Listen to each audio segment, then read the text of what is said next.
그렇습니다. 지난주 우리 설교 뭐였는지 혹시 기억나세요, 여러분? 지난주 설교?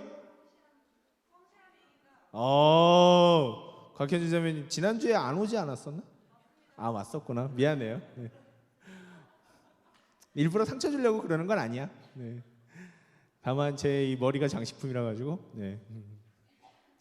그래요. 지난주 설교는 성실함이 이긴다였어요. 뭐냐면 아무리 힘들고 어려워도 그 삶에서 도망가지 않고 우리가 하루하루 부딪혀서 죽을 힘을 다해서 부딪혀서 싸우고 그걸 견뎌내고 이기다 보면 어느새 나는 내가 정말 필요한 장소에서, 그리고 내가 의도하지는 않았지만 정말 다른 사람에게 도움을 줄 수 있고, 그리고 누군가를 여러 사람들을 도울 수 있는 아주 중요한 일을 할 수 있는 그런 사람들로, 그런 능력을 갖춘 사람으로 만들어질 수 있다라고 얘기를 했어요. 그 삶에 충실하게 사는 것이 다른 것을 준비하는 게 아니라 그 삶에 힘들지만 그 삶을 하루하루 열심히 살아가는 것이 결국 그게 위대한 나를, 정말 내가 기대하고 바라던 그런 사람으로 만들어주는 그 발판이 되고 그 방법이 된다라고 얘기를 했어요. 제가 그래서 신학기 시리즈 첫 번째로 그런 말씀을 전했습니다. 우리가 남은 이 기간 동안을, 새롭게 시작하는 이 기간에 우리가 남은 시간들을 어떻게 지낼 것인가, 그런 마음으로 하루하루를 정말 최선을 다해, 죽을 것 같지만 어렵지만 힘들지만 눈물 나지만 우리가 열심히 부딪혀서 싸워나가자. 네, 이런 말씀을 전했습니다. 오늘은 신학기 시리즈 두 번째인데요. 제목이 뭐냐면 인생의 디딤돌이에요. 인생의 디딤돌. 디딤돌이 뭡니까, 여러분? 디딤돌이 뭐예요? 또 모르는 척한다. 밟고 올라가는 거잖아요. 그죠? 저걸 밟을 수는 없네. 여기 보면 계단 있죠? 계단은 뭐 하는 거예요? 밟고 올라가는 거죠. 디딤돌이라는 건 뭡니까? 아무것도 없는데 돌을 갖다 놓고 그 돌을 밟고 올라가는 거예요. 계단 같은 거죠. 내가 인생이 더 앞으로 나아갈 수 있게 만들어주는 인생의 디딤돌에 관해서 그것이 무엇이냐, 우리가 한번 나눠보려고 해요. 그래서 첫 번째는 우리가 죽도록 하루하루 열심히 견뎌서 싸워 이겨라, 견뎌라, 이겨라, 막 이런 얘기를 했는데, 여러분 아무리 그렇지만 우리가 아무리 열심히 노력을 하고 견디고 이기려고 해도 힘들 땐 힘들잖아요. 그렇죠, 여러분? 막 견디고 애를 쓰다 보도 정말 나 더 이상 못하겠다 할 때가 분명히 생기잖아요. 그렇잖아요, 여러분? 말이 쉬워 견디는 거지, 말이 쉬워 버티는 거지, 견디고 버티는 건 참 어려워요. 우리 마음속에 견디고 버티다 보면 정말로 어떻게 할 수 없는 큰 슬픔과 아픔과 스트레스들이 가슴을 꽉 채우기 시작한다는 거죠. 그래서 견디고 버티는 게 불가능해지는 상황들이 옵니다. 그럼 그 불가능한 상황에도 한 번 더 버티고 견뎌야 되느냐? 그러면 끊임없이 나는 견디고 버티는 수밖에 없냐? 이런 질문이 생기죠. 그러면 그 견디고 버티기 위한 삶을 살기 위해서 우리에게 필요한 것은 무엇인가? 그 견디고 버티는 삶이 앞으로 나가기 위해서 우리에게 필요한 것은 무엇인가? 단순히 그냥 버티는 삶으로만 끝나는 게 아니라 좀 더 그 버팀이, 견디는 것이 내 삶에 의미 있는 삶으로, 행복한 삶으로 다가오게 만들기 위해서 우리에게 내 삶에 필요한 것은 무엇일까? 그것을 오늘 우리 본문과 이 말씀에서 우리가 한번 찾아보도록 하겠습니다. 오늘 우리 이 시편 62편은요, 원래 우리가 이 성경을 읽지 않아도 되게 익숙한 본문입니다. 나의 영혼이 잠잠히 하나님만 바라며. 이 찬양 다들 아세요? 다들 아시죠? 우리 신입생들도 알아요, 이 찬양? 몰라? 우리 신입생들 이 찬양 잘 몰라? 그렇구나. 이게 좀 오래된 찬양이긴 하구나. 예, 되게 좋습니다. 송정민 씨가 이 노래를 불러가지고. 송정민 씨도 알아, 혹시? 우리 신입생들? 제가 좀 늙긴 늙었나 봅니다. 우리 신입생들이 이걸 모르네요. 아무튼 되게 유명한 찬양이에요. 시편 62편이라 그래가지고 나의 영혼이 잠잠히 하나님만 바라며 나의 구원이 그에게서 나는도다. 이런 찬양으로 되게 유명한 구절이죠. 그래서 이게 성경 구절인지 아닌지는 잘 몰라도 이 가사는 되게 다 이렇게 익숙하게 알고 있는 경우들이 많이 있습니다. 그런데 이게 시편 62편에서 후렴구로 계속해서 반복되어지는 구절이에요. 나의 영혼아 잠잠히 하나님을 바라라. 그런데 오늘 이 시편 62편은 그냥 이 글자로만 보면 되게 은혜로운 시편인 것처럼 보이지만 이 시편 62편은 다윗이 제일 힘들었을 때, 인생 가운데서 제일 힘들었을 때, 정말 앞날이 잘 보이지 않을 때, 그때 불렀던 시편이에요. 다윗은 왕 되기 전에 근 10년을 쫓겨다녔습니다. 집이 없이 방황했고요. 어느 누구 한 사람 반겨주는 사람이 없었어요. 그리고 또 이 다윗이 도망을 다니다 보니까 도망 다닐 만한 사람들, 억울한 일 당한 사람들, 슬픈 일 당한 사람들이 그 다윗을 다 쫓아다녔다 그래요. 그러니까 다윗 자신도 몸을 의탁할 데가 없는데 다윗을 쫓아다니는 군 식구들이 점점 늘었던 거예요. 그러니까 얼마나 힘들었겠어요. 자기 몸 하나 건사하기도 힘든데 여러 사람 돌봐야 되고 또 자기를 반기는 사람은 없고, 그리고 그게 1, 2년이 아니라 10년에 가까운 시간이었다는 거죠. 그러니까 다윗도 왕 되기 전에 되게 고생 많이 했어요.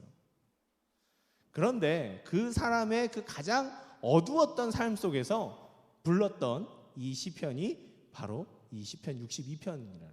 여러 가지가 있지만 그 중에 하나가.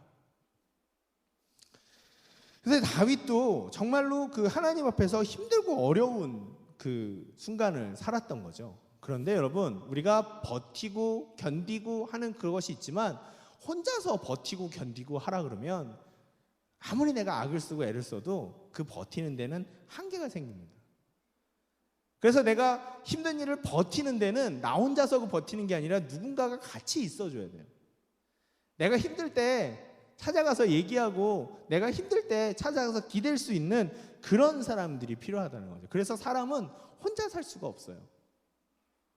그래서 사람이 혼자 살다 보면 미치는 거예요. 그래서 감옥 같은 데 보면 여러분 독방에 가두죠. 그죠? 무슨 프리즌 브레이크? 여러분 프리즌 브레이크 아세요? 프리즌 브레이크 하면은 제일 큰 벌이 뭐예요? 독방에 보내잖아요. 아무도 못 만나게 해요. 독방 한 달. 사람들이 미치죠. 왜? 사람은 누군가와 같이 만나고 이야기하고 더불어 살고 힘든 걸 나누어서 돕고 서로 격려하고 힘을 얻으면서 그렇게 살아야 되는데 그걸 격리시키는 거예요. 사람이 혼자 된다는 것은 그만큼 무서운 거죠. 그래서 사람은 기본적으로 누군가와 함께 서로 더불어 의지하며 살아야 되는 존재라는 거죠. 그래서 항상 여러분 한자 배울 때 사람 인자 배우잖아요. 그죠? 사람 인자 아시죠? 사람 인자 가르쳐 줄 때 뭐라고 가르쳐 주세요? 선생님들이? 그렇게 선이 물론 선은 두 개야. 그지? 선이 이렇게 두 개고 이 선 두 개가 바로 어떻게 한다고요? 기대는 거예요. 사람은 어떤 존재다? 기대고 사는 존재다. 그래서 오늘 사람은 누구나 그렇게 기대고 살고 누군가를 필요로 하고 사는데 다윗은 바로 자신이 기댈 존재로, 자신이 필요로 하고 자신에게 힘을 주고 자신이 살아갈 수 있게 만들어주는 존재로 바로 누구를 찾냐 하면 바로 하나님을 찾고 있는 겁니다. 사람은 정말로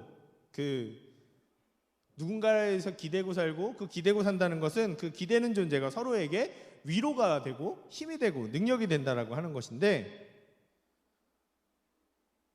그것이 참 어려울 때가 있어요. 이게 무슨 말이냐면 서로 기대고 살려고 하잖아요. 그런데 사람은 내가 더 많이 기대고 싶어 하는 거예요. 저 사람이 나한테 많이 기대게 해주는 게 아니라 결과적으로 어떠냐면 내가 더 많이 기대고 싶어 해요. 내가 더 많이 기대고 내가 더 많이 편하고 싶고 내가 더 많이 마음을 얻고 싶은 그런 위로를 얻고 싶은 그런 마음들을 다 가지고 있기 때문에 어느 순간 기대는 것들이 서로 기대지 못하고 결국은 서로의 이익만을 얘기하다가 그 기대는 관계 자체가 깨어지는 일들이 생기는 것이죠. 그래서 우리가 서로가 필요하고 서로가 함께 살아야 된다는 걸 알지만 필요함을 채우고 함께 사는 것이 말처럼 그렇게 쉽지가 않다라는 거예요. 하지만 그래서 변함없이 우리를 지지해주고 우리가 힘들 때 힘이 되어서 힘이 되어주고 보호막이 되어줄 수 있도록 그렇게 우리를 지켜줄 존재가 필요한데, 사람은 어느 일정 그렇게 할 수는 있지만 우리가 너무 한 사람에게 그렇게 깊게 기대기 시작하고 나에게 도움을 청하기 시작하고 그 사람을 고려하지 않고 내가 온 마음으로 그 사람을 의지하기 시작하면 사람들은 부담스러워서 도망가기 시작한다는 거예요. 나한테 좀 그만했으면 좋겠다. 나한테 좀 기대지 않았으면 좋겠다. 그렇게 얘기를 한다는 거죠. 그래서 우리가 서로 기대고 살 때는 나도 그 사람의 힘든 것들을 받아줄 각오, 내가 힘든 것들만 그 사람들한테 얘기해 주는 것이 아니라 내가 저 사람이 힘든 것도 내 마음속에 담고 함께 어려운 짐을 지고 가려고 하는 그런 마음이 있어야 된다는 거죠. 그냥 단순히 힘들 때 찾아가는 것이 아니라. 사람 사이의 관계는 그거예요. 그러니까 여러분 연애할 때도 항상 그걸 생각하세요. 남자친구는, 여자친구는 내 힘든 걸 다 받아주는 존재가 아니라는 거예요. 내 힘든 걸 그냥 다 이해해주는 존재가 아니라는 거예요. 어떻게 보면 남자친구, 여자친구는 내가 먼저 그 힘든 거 어려운 걸 이해해줘야 되는 친구가 되는 거예요. 그래서 그렇게 할 때 그 관계가 오래도록 지속되는 것 같아요. 그러니까 남자친구, 여자친구 만날 때 나 힘들어! 라고 해서 힘든 것만 막 이렇게 얘기하지 마세요. 그러면 그 사람도 힘든 거 얘기하고 싶은데 어떻게 돼요? 얘기 못하고 있다가 어느 순간에 나 이제 너 더 이상 부담스러워서 못 만나겠어 라고 하는 그런 관계들이 생긴다는 거죠. 그러니까 그러지 말고 내가 먼저 그 사람의 힘듦과 어려움을 들어준다라고 생각하고 내가 그 사람의 버팀목이 되어준다라고 생각해 주세요. 그러다 보면 그 사람도, 상대방도 어느샌가 나의 버팀목이 되어주고 있을 겁니다. 근데 그걸 못하는 사람이랑은 어떻게 해야 된다고요? 헤어져야 돼요. 네, 그걸 안 해주는 사람, 계속해서 내가 이렇게 기대게 해줬는데도 끝까지 나한테 기대려고만 하는 사람에게는 헤어지세요. 네, 제가 너무 단정적으로 얘기하나요? 네, 그런데 그 사람은 관계를 만들 줄 모르는 사람이기 때문에 그래서는 안 됩니다. 그런데 오늘 다윗은 그렇게 사람이 아니라 어떤 존재? 바로 인생에 있어서 자기에게 있어서 자기가 끊임없이 기대고 자기를 보호해주고 자기를 지켜줄 존재를 사람이 아닌 바로 하나님이라고 부르고 있는 것입니다.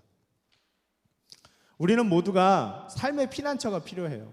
내가 지쳤을 때, 내가 아플 때, 그리고 내가 슬플 때 그것을 해소할 수 있는 존재가 분명히 필요한 거죠. 그래서 다윗은 하나님을 5절에 뭐라고 부르냐면 6절에 오직 그만이 나의 반석이시요 나의 구원이시요 나의 요새이시니 라고 얘기합니다. 하나님이 반석처럼 요새처럼 다윗이 끊임없이 기대고 끊임없이 자신의 힘듦을 고백해도 흔들리지 않고 기댈 수 있도록 해주시는 분이라는 거죠. 하나님은 어떻게 해서 그렇게 해주실 수 있을까요? 왜 하나님은 끊임없이 우리가 하나님께 기대고 또 하나님을 의지하고 하나님께 그 모든 부담감을 던져도 하나님은 왜 우리를 거절하지 않으시고 우리를 받아주실 수 있을까요? 그것은 바로 하나님이 우리를 사랑하기 때문입니다. 저는 항상 청년들과 이렇게 대화할 때, 신방을 하거나 얘기할 때 항상 그런 얘기들을 많이 하는데요. 그건 뭐냐면 왜 나만 이렇게 힘들게 되는지 모르겠어요 라고 얘기를 할 때, 그런 얘기들을 많이 하게 될 때 항상 그런 얘기들을 많이 합니다. 저도 누군가한테 얘기를 하지만 뭐 때문에 힘들다라고 얘기하지만 내가 누군가를 사랑하기 때문에, 내가 어떤 존재를 사랑하게 된다면, 내가 누군가를 사랑하게 된다면 그 사랑하는 사람 때문에 내가 더 많이 힘듦과 어려움들을, 고통을 더 당하게 된다. 내가 사랑하면 사랑할수록 나는 그 사람 때문에, 그 존재 때문에 더욱더 어려움을 겪게 된다라고 얘기합니다. 그게 무슨 얘기냐면, 내가 사랑하기 때문에, 내가 그 사람을 너무나도, 그 존재를 너무 소중하게 생각하기 때문에 그 존재가 힘들고 어려운 것들을 보지 못하고, 그래서 그 존재가 힘들지 않고 어렵게 되지 않기 위해서 내가 대신 그 일들을 해준다라는 거죠. 해주게 된다라는 거죠. 그렇기 때문에 내가 누군가를 사랑하면 사랑할수록 내 마음은 더욱더 힘들어지게 돼 있어요. 내 육체는 고달파지게 돼 있어요. 그래서 사랑하면 마음이 아픈 거예요. 사랑하면 마음이 아파지고 사랑하면 힘이 들어집니다. 그럼에도 불구하고 내가 정말 누군가를 소중하게 내 마음속에 담기 시작하면 난 그 사람을 위해서 기꺼이 어려움을 감당하게 돼 있어요. 하나님은 자신의 생명을 버릴 정도로 나를 사랑합니다. 하나님은 자신의 모든 것보다도, 자신 자체보다도 우리를 더 사랑하세요. 나를 더 사랑하세요. 그렇기 때문에 하나님은 우리의 모든 것을 다 받아주십니다. 하나님은 진정한 나의 피난처가 돼요. 여러분, 살면서 꼭 여러분들은 피난처 같은 곳을 만들어야 돼요. 여러분들의 피난처를. 그게 사람이든 아니면 장소이든 그게 어떤 것이든 꼭 그렇게 내가 피해서 쉴 수 있는 곳, 나를 회복시킬 수 있는 곳, 내가 다시 새 힘을 얻어서 돌아갈 수 있는, 세상으로 돌아갈 수 있는, 내 삶으로 돌아갈 수 있는 그런 피난처를 만들어야 한다라고 하는 것이죠. 그게 바로 우리 인생의 가장 큰 디딤돌, 내가 하루하루를 버텨갈 수 있는 힘이 된다라고 하는 거예요. 그런데 하나님은 변함없이, 사람들은 내가 기대고 사람들은 내가 그를 의지하려고 하면 부담스러워, 그러지 않았으면 좋겠어 라고 후퇴하는 일들이 있지만, 나를 떠나가는 일들이 있지만, 하나님은 나에게 그러지 않으신다라고 하는 거죠. 그러니 여러분, 하나님을 여러분들의 피난처로 꼭 삼으십시오. 다윗이 가장 힘들었을 때 아무도 자기를 받아주지 않는 그 상황에서도 그 상황을 버텨나갈 수 있었던 이유는 하나님이 그의 피난처이고 하나님이 그의 요새이었고 하나님이 그 사람의 반석이 되셨기 때문입니다. 여러분들은 요즘에 어떤 곳에서 피난처를 삼으세요? 요즘은 어떤 곳에서 회복을 얻으세요? 요즘은 어떤 곳에서 나의 새 힘을 얻을 수 있는 그런 장소를 가지고 계시나요? 그런 것을 얻으시나요? 저는 항상 얘기하지만 이 일주일에 한 번 드리는 예배 시간이 여러분들에게 피난처가 꼭 돼야 된다고 생각합니다. 이 피난처가 있어야, 이 예배가 피난처가 돼야 여러분들이 또 일주일을 살아가지 않겠습니까? 여기 와서 새 힘을 얻고, 여기 와서 또 휴식을 얻고, 여기 와서 같이 영의 음식과 육의 음식을 같이 먹으면서 또 힘도 얻고, 그렇게 돼야 우리가 또 일주일을 살아가지 않겠냐. 그 교회로 올 때 여러분 그냥 오지 마시고 교회가 내 피난처다라고 생각하고 오세요. 예배가 나의 피난처다라고 생각하고, 그리고 이 예배 가운데 계시는, 우리의 예배를 받으시고 우리의 찬양을 받으시는 하나님이 내 삶의 피난처가 된다라고 생각하시라고. 그걸 믿으시라고요. 그냥 와서 예배 드리는 게 아니라, 하나님 저 쉬러 왔습니다. 하나님 저 하나님 품에 안기려고 왔습니다. 하나님 저 하나님 안에서 좀 회복되려고 왔습니다. 제 이 무거운 마음, 슬픈 마음, 아픈 마음 하나님 앞에 다 내려놓으려고 왔습니다. 그런 마음으로 교회에 오시라는 거죠. 그래야 조금이나마, 다는 아니지만 조금이나마 덜어놓고 갈 수 있고, 조금이나마 내려놓고 갈 수 있고, 그래야 조금이나마 무겁고 힘들었던 내 삶이 가벼워질 수 있겠죠. 그래야 내 삶의 발걸음을 뛰는 것 자체가 쉬워질 수 있겠죠. 그렇지 않습니까, 여러분? 오늘 오실 때 어떤 마음으로 오셨어요? 물론 우리가 하나님을 사랑하고 경배하고 찬양하고 맞습니다. 그런데 우리가 사람인지라 내 삶이 기쁘지 않으면 하나님 경배하고 찬양하는 것도 일단 좀 뒤로 가지 않습니까? 여러분 오늘 오실 때 어떤 마음으로 오셨어요? 하나님이 나의 피난처시고 나의 요새시고 나의 반석이라고 하는 그 마음으로, 그래서 제가 하나님께 피하러 왔습니다라는 마음으로 오신 분이 계십니까? 그러시다면 정말로 그런 은혜를 얻으실 수 있었으면 좋겠습니다. 그렇다면 우리가 두 번째로 볼 건, 그래요, 목사님 그건 알겠습니다. 그런 얘기는 많이 들었어요. 하나님이 우리의 요새이시고 피난처고 반석이니까 하나님을 의지해라. 하나님을 의지하면 삶이 뭐 형통하고 어쩌고저쩌고 잘 된다. 그런 얘기는 어렸을 때부터 많이 들었어요. 그런데 목사님 솔직히 어떻게 하면 하나님을 의지하는 건지 잘 모르겠어요. 그렇잖아요. 맨날 하나님 의지하라 그러는데 어떻게 하면 하나님을 의지하는지, 하나님 잘 못 만나고, 항상 얘기하지만 하나님은 눈에 안 보여요. 전화 걸면 하나님을 만날 수 없어요. 카톡을 해도 하나님을 만날 수가 없어요. 인터넷 속에서도 하나님을 잘 만나기가 쉽지 않습니다.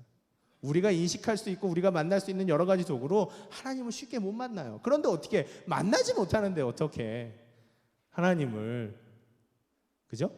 의지하라고 하는 것인가? 그것에 대해서 오늘 다윗은 내가 하나님을 의지했던 방법은 이것이야 라고 얘기합니다. 8절을 같이 한번 읽어보도록 할게요.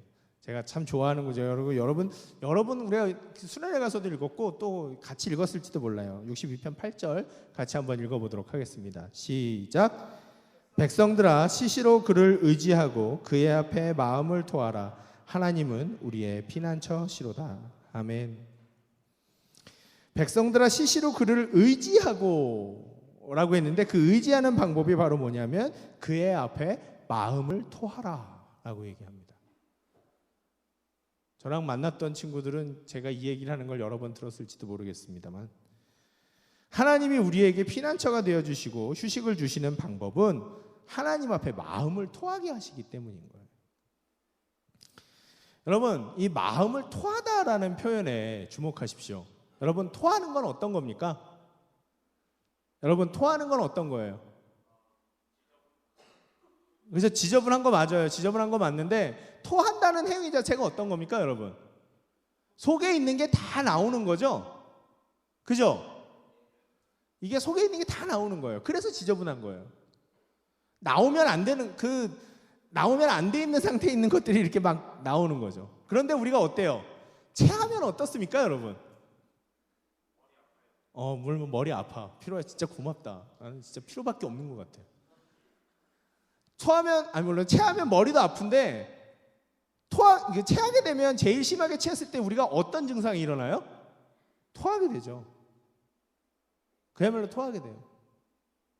토하지 않으면 이 가슴이 꽉 막혀가지고 막 몸부림치고 미칠 것 같은 그런 생각이 들잖아요. 그래서 막 토하고 싶어서 결국은 어떻게 됩니까? 막 손가락까지 넣게 돼요.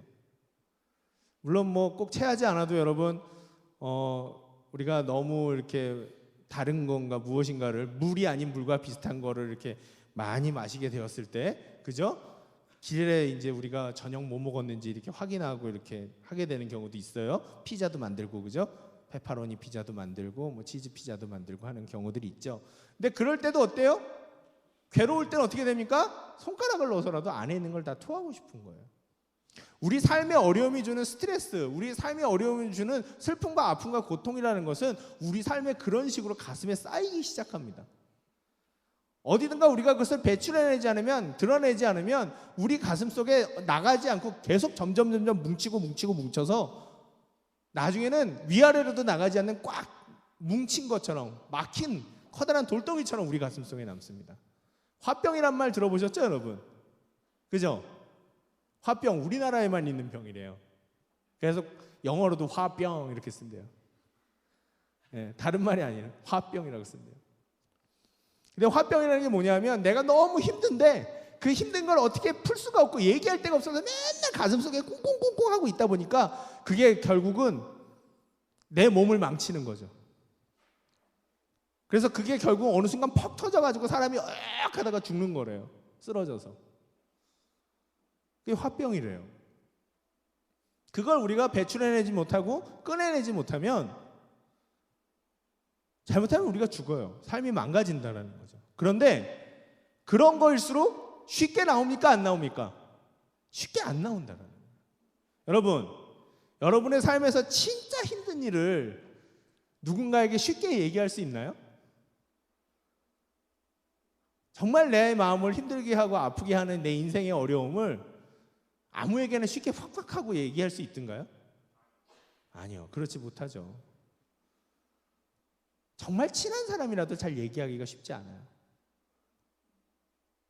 왜냐하면 거기에는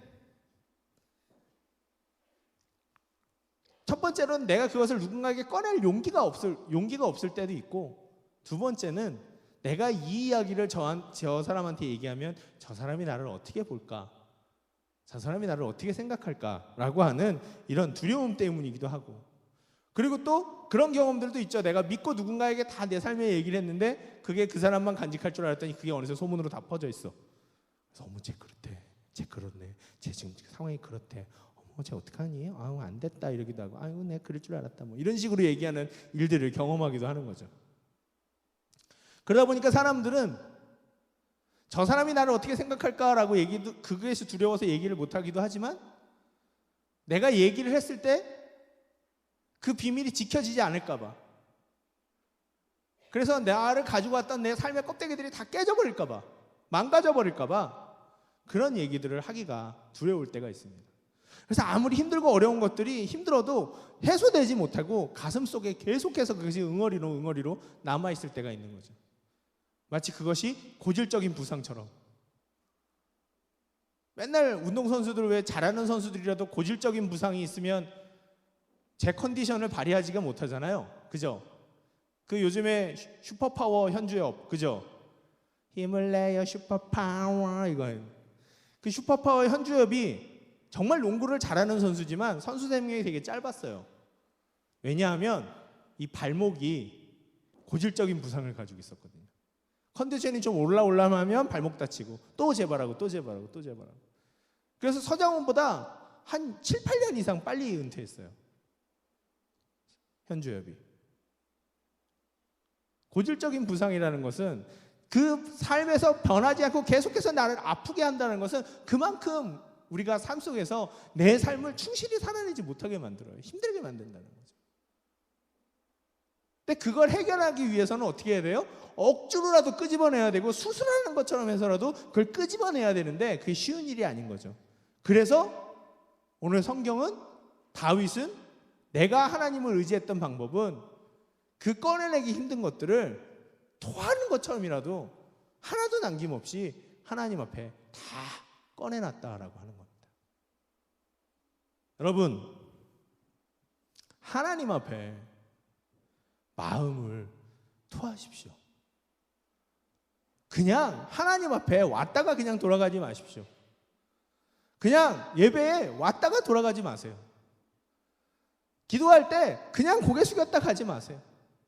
찬양할 때 그냥 가사만 반복하지 마세요.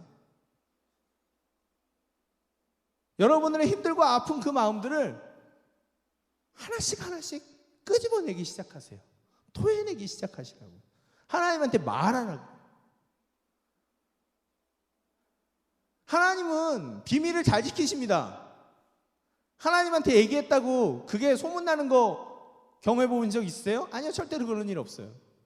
나랑 하나님만 있을 때 내가 하나님 앞에 그곳은 모든 걸 다 얘기해도 절대로 소문나지 않습니다. 하나님은 변하지 않으세요. 아까도 얘기했지만 하나님은 자기 자신보다도 나를 더 사랑하시기 때문에 내 모든 것들을 다 받아주십니다.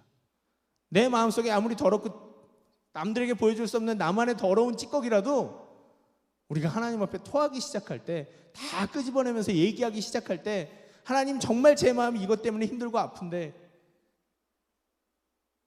남들한테 정말 얘기하지 못하는 그런 문제일지라도 내가 하나님 앞에 다 꺼내고 토하기 시작할 때 하나님은 그걸 다 받아주십니다. 여러분들이 기도할 때 하나님이 한마디라도 야 그만, 나 더 이상 못 듣겠다 이렇게 얘기하신 적이 있으시던가요? 기도를 잘 안 해봐서 모르나? 적어도 여러분들이 기도했을 때, 적어도 여러분들이 힘들면 하나님 앞에 고백하기 시작했을 때, 야 그 얘기는 정말 못 듣겠다, 야 나한테 왜 이러니, 그만해 줄래? 하나님이 그러신 적 경험해 보셨나요? 아니요, 하나님은 그러지 않으세요. 내가 무슨 얘기를 하건, 내가 어떤 상황에 있건 하나님은 다 들어주십니다.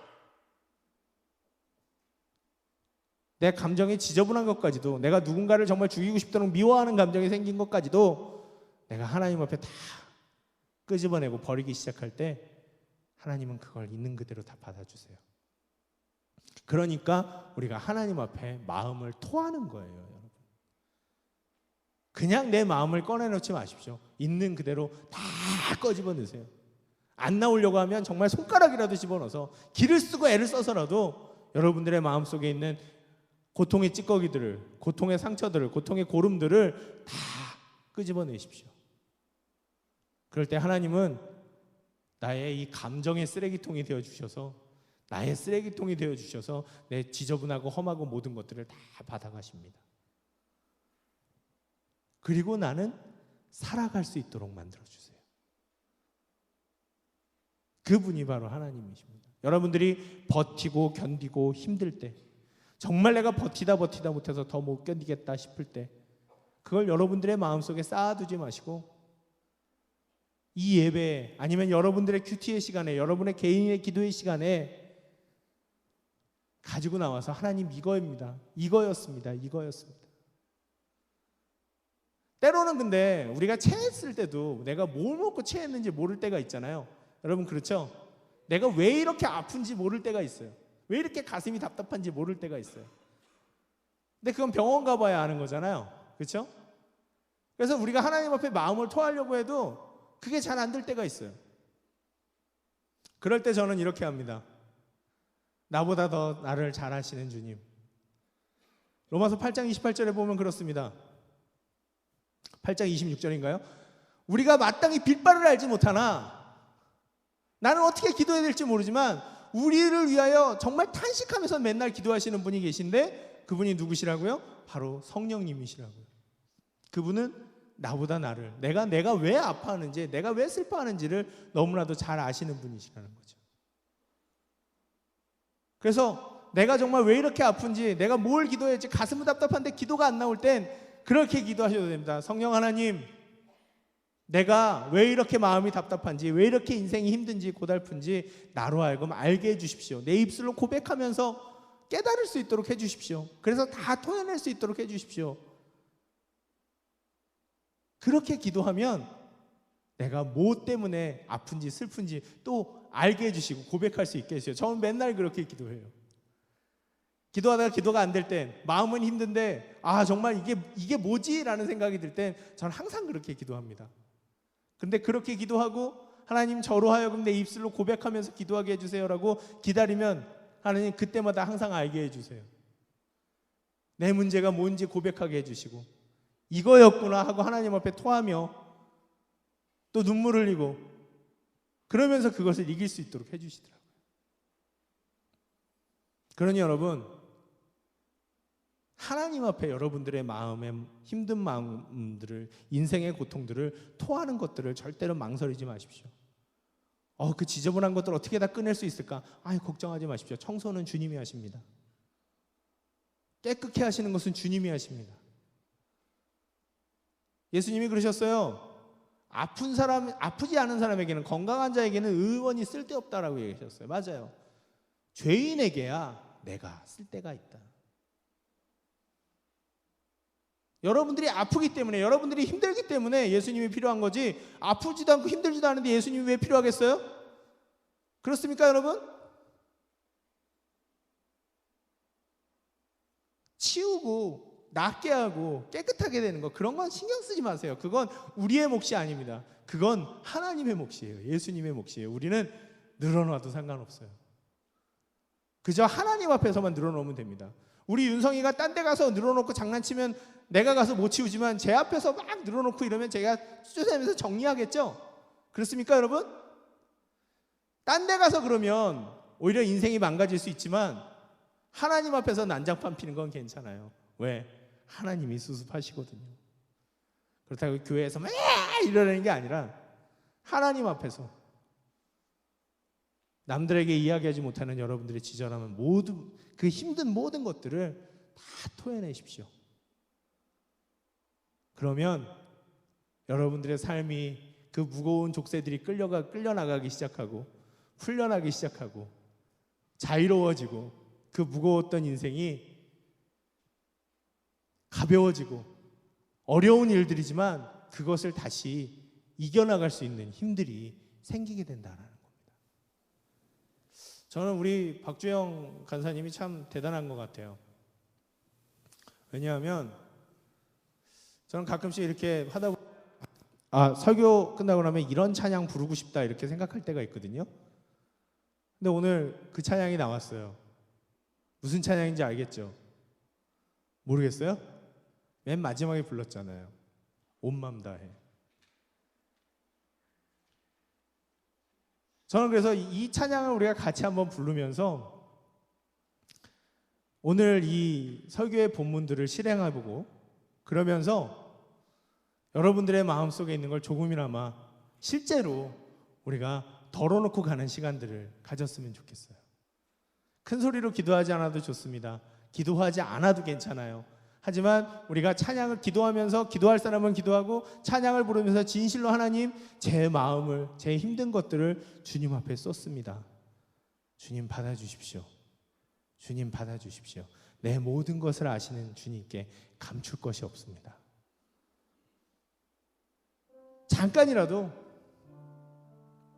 우리가 같이 기도하고 여러분들이 그 아무에게도 얘기하지 못했던 것들을 쏟아놓고 지금 계속 여러분들을 힘들게 하고 있는 그 삶의 문제에 대해서 하나님 도와주십시오. 하나님, 저는 지금 이게 힘듭니다. 하나님, 저는 지금 이것이 내 마음을 짓누르고 있습니다. 하나님 앞에 쏟아놓겠습니다. 같이 찬양하고 같이 기도하도록 하겠습니다.